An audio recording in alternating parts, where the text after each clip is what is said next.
చిన్నారి తల్లి వాసంతిని అత్యాచారం చేసి హత్య చేసిన వారికి కఠిన శిక్ష విధించాలి.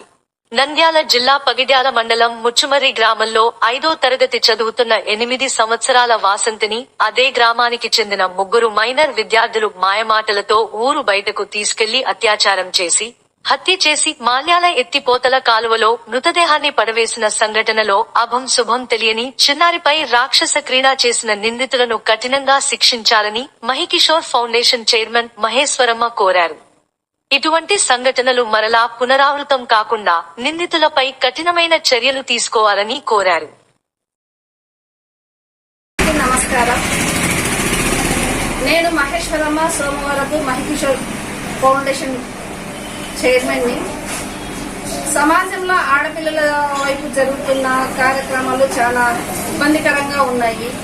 రీసెంట్ గా జరిగిన ముచ్చుమర్రి గ్రామానికి చెందిన వాసంతిని మైనర్ బాలికలు అత్యాచారం చేసి ఆమెను చంపేయడం చాలా బాధాకరమైన విషయము.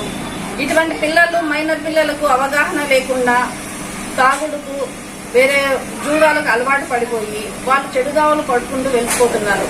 వారి వల్ల సమాజంలో ఆడపిల్లలు అనే వాళ్ళు స్థిరంగా ఒక చోట ఉండలేక పిల్లలు జాగ్రత్తగా ఉండలేని పరిస్థితుల్లో ఉన్నాము.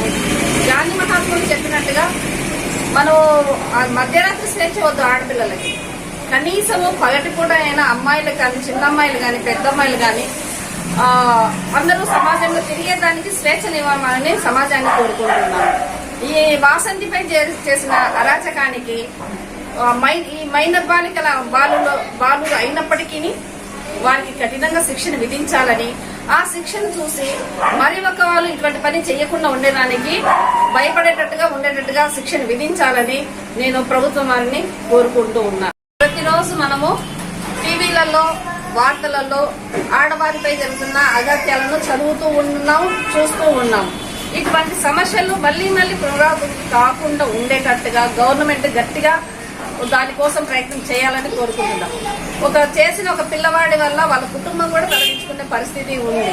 దీనివల్ల పేరెంట్స్ కి, ప్రజలకు, సమాజానికి ప్రతి ఒక్కరికి అవగాహన కల్పిస్తూ ఇటువంటి చర్య ఎవరు చేసినా సరే గట్టి శిక్ష ఉంటుంది అని సమాజానికి చెప్పేలాగున ప్రయత్నం చేయాలని మహికిషోర్ ఫౌండేషన్ నుంచి నేను చైర్మన్ గా గవర్నమెంట్ గా విజ్ఞప్తి చేసుకుంటూ ఉన్నాను.